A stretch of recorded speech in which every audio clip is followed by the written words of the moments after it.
Hey guys, how we all doing? It's me, Johnny, and welcome back to another one of our Sorare videos. Today, we're going to be doing a lineup builder for Game Week 262 and doing a little bit of a recap on what has happened in this current game week for my team. And it is a very, very sad story because half of it, not half of it, 4 parts out of the 5 is a massive success story. Mandanda, clean sheet. Saliba, 69.2 points. Dimitri Payet scores the only goal in a match, 82.4. Sinisterra scores a goal, 86.5 points out of him. And then this man, my golden boy, takes me out of rewards. If Kirkju had one of his regular games that we always see from him, and he gets to the 60 points with the captaincy bonus, we push up towards at least 70. We are winning ourselves our first ever, possibly tier 1 rare, tier 2 rare. Like, not first ever, sorry, our next tier 2 rare. It would have been great, but it didn't happen. It's a very sad thing to see, I'll have to admit. It really sucks when your entire lineup is ruined by one guy. And when that one guy is the one that normally performed extremely well for you, it really hurts because Kirkju never had a worse game like this one since game week 118. That is such a long time ago. His error leading to a goal really ruined me. Anything over here would have been great, but we didn't get it. So game week 261 sadly didn't work out for your boy. It is what it is. I am sad about it, but it didn't work out. And we move. At least we're going to be getting ourselves another 0.02 threshold, which is very important, of course. So I will say that's fine to Kirkju. Now, game week 262, and I want you guys in the comments down below to tell me what your teams are looking like. I'd really appreciate you going ahead and doing so. This is the all-star rare lineup I have gone for. I have a total of 3 rare teams that I'm sending into the battle, and I need your guys' feedback in the comments down below, as this will be uploaded probably like 2 hours before the deadline day is over. The deadline is over for the game week. If you have any thoughts and ideas, let me know in the comments down below so I can go ahead and change things. So I've gone for Klippo in goal. MLS first place against 12th. Kansas City, I believe, have some really good attackers with the likes of Johnny Russell and such. So I'm not necessarily 100% expecting a clean sheet there. PSG against Marseille, first against second. That sounds like a terrible idea because Neymar, Messi, and Mbappe currently are on fire again in the league. But I personally think Saliba will have a lot of defensive duties and he will be able to pick up an amazing AA score. No matter if he is going to concede 2-3 goals, I still think Saliba is going to be good for a 60-point game. Last time they played against PSG, he got a 93-point game, I believe. So that kind of gives me hope. And what you will notice out of this team generally is that all of them are tough matchups. You don't see anyone here with an easy matchup. Lucas Biglia, 10th. He plays for against first place Trabzon. Biglia, in losses that his team has had, he has been able to pick up 60 points. In this game, again, he will have a lot to do playing against the likes of Hamsik and such in that Trabzon team. Lots of tackles to be made. Hopefully, he can be a good captain for me and pick up at least 60 points in general. And then with the captaincy bonus, we can push that above 70. That would be lovely. Chicharito is up against Slonina and Chicago Fire. That is going to be one interesting matchup. Again, it is not necessarily an easy one. Chicharito will struggle, but again, he always has the decisive capability in him, and he has proven that over the past few game weeks. For me specifically, Chicharito is on fire.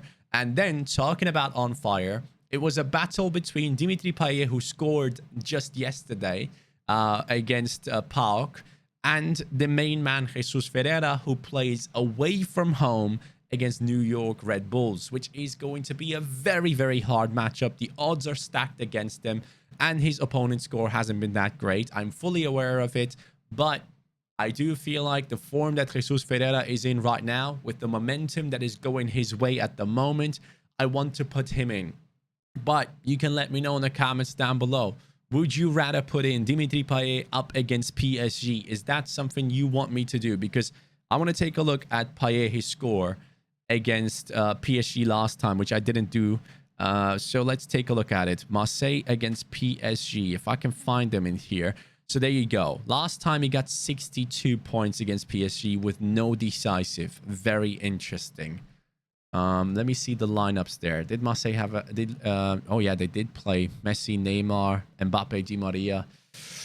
That is some game. Now, I am seeing the lineup of Marseille as well. Obviously, it's going to be changed.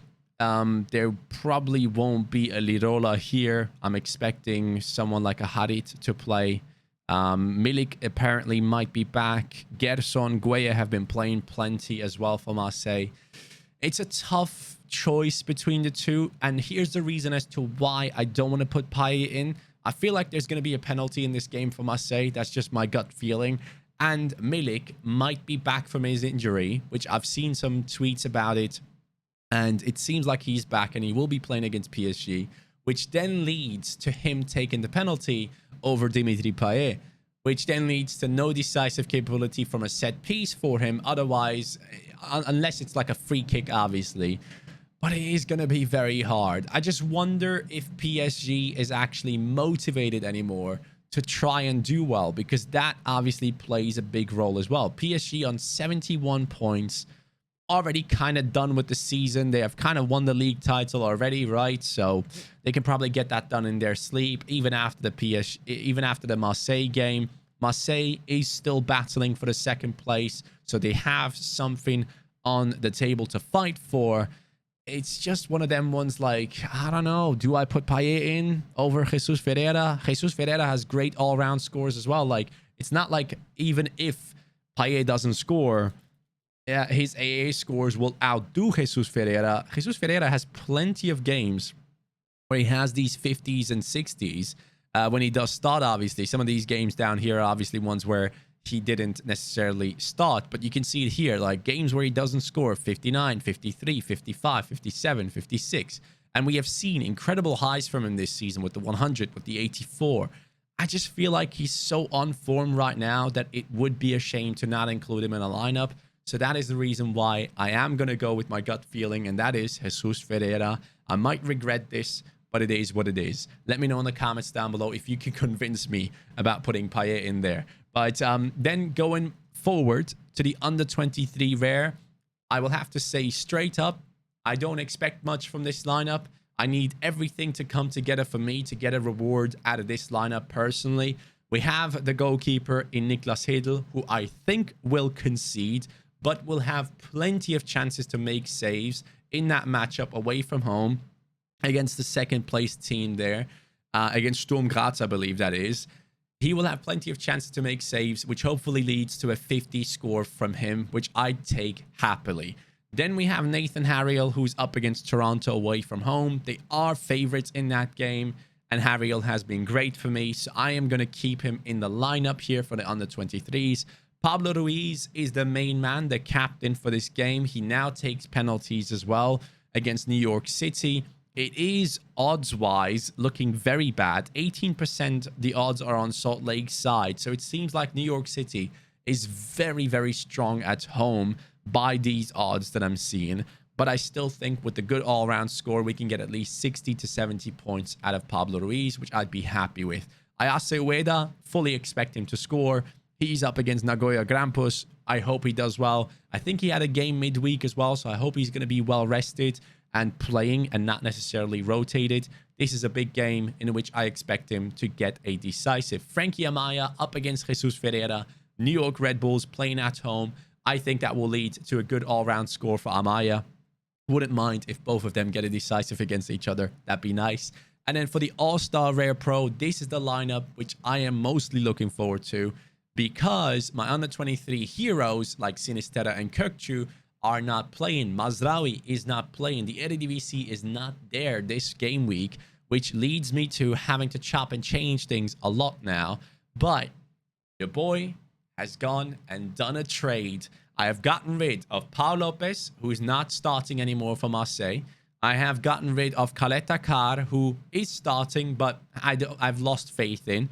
And I have gotten rid of Kento Misao, the super rare, to bring in a super rare goalkeeper in Jakub Slovic.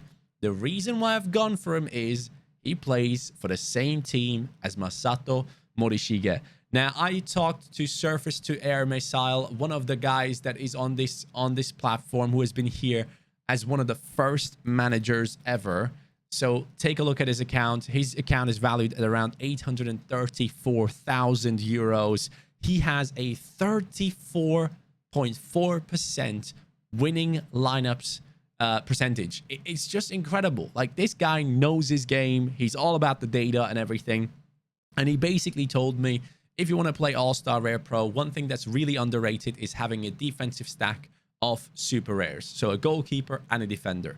And I had brought in Morishige and I had Misao, and I really wanted to bring in a goalkeeper. And Slovic at the time was one of the cheaper ones on the market. He really presented himself as the perfect opportunity. So now I have the defensive stack of FC Tokyo with Slovic and Morishige in my team. I am thinking every time these guys get a clean sheet, my All-Star Rare Pro team gets a massive boost, because Morishige will get 60s, 70s pretty much every game by the looks of things, which is great. But then when a goalkeeper gets another 60-point game, that boosts this lineup massively due to the 25%, due to the bonus of these players. I have 25 on Morishige, 24 on Slovic, which is great. Then we have Vito Ferreira, who's going to be captaining for this team against Portimonense. 90% odds going into the favor of Porto. They are playing at home. I fully expect Vito Ferreira to have an amazing game, get me an amazing AA score with possible decisives along with it. So Vito Ferreira is going to be very important in this one as he's the captain. Then I have Moussa Dembele with Lyon, who have just been kicked out of the Europa League, which means they have to make up for it now against Girona Bordeaux with a massive game. The coach will be under pressure. The players will be under pressure. And Bordeaux is terrible at defending. That team concedes so many goals, which offers the opportunity for Moussa Dembele to really go ham on this one. I don't only expect him to get one goal. I expect him to get 2 decisives. So Moussa Dembele is going to be very important. And then to finish off this team, we have Tsunemoto in here. He is the main man for Kashima at the back. He gets amazing scores in that fullback position. I don't normally back fullbacks too much, but with the likes of Tsunemoto and Hariel, I've gotten really lucky. These guys do really well generally in SO5 scores, so I can see at least a 60-point game coming through from Tsunemoto as well. He has proven that he has the capability of 70s as well, which is great to see. So those are my lineups, my friends. Let me show you once again on this screen a little bit easier. All-Star Rare, all set. Lucas Biglia as the AA score monster. He is the captain there. All-Star Rare Pro, we are looking at a team that I genuinely hope will get me at least a Tier 2 Rare. Obviously, for All-Star Rare Pro, the lowest reward you can get is a Tier 2 Rare, so I'm hoping I can get in there. Normally, you need around 360 points for that to happen, 370 points for that to happen. And if we do get a clean sheet, these boys will have it a little bit easier to push us towards that point total. Under 23 Rare, again, don't have much faith in it, but still hope these boys can do well for me.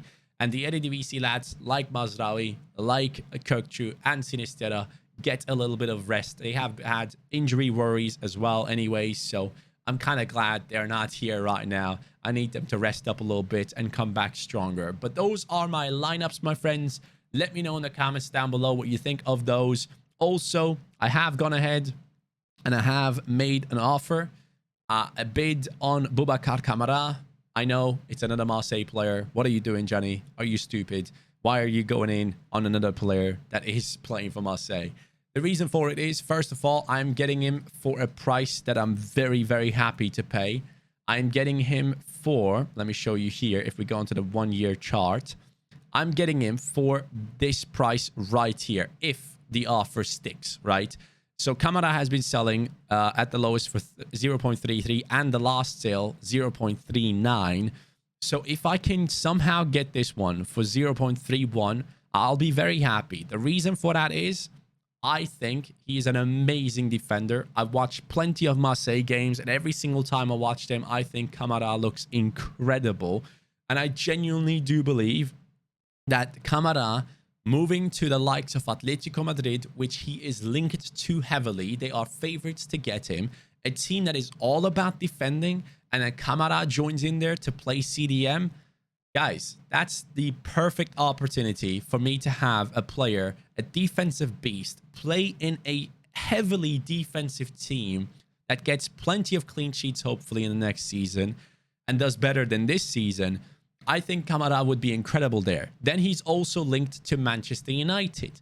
Manchester United, with the likes of Fred and McTominay, have been struggling in that CDM spot a lot. And I said it myself. I said Kamara would be perfect for Manchester United, and then the rumors came out. So I would love for him to go there. Dortmund is going to lose out on Axel Witsel. They are interested in Kamara. So his contract is running out, and he'll be able to pick and choose a big team that kind of guarantees him play time. And that is what I expect out of him. I'm going to back Kamara because I think he's quality, and he has under 23 utility until 2024, which I'll be very happy to have in my team. If I get him for the price that I get him for, I'll be happy. If I get outbid, it is what it is. But that is it for me, guys. I'm at a position now where I'm very happy with my gallery. I can make purchases like that for the next season and not necessarily go out and, you know, overpay to constantly improve the teams I have.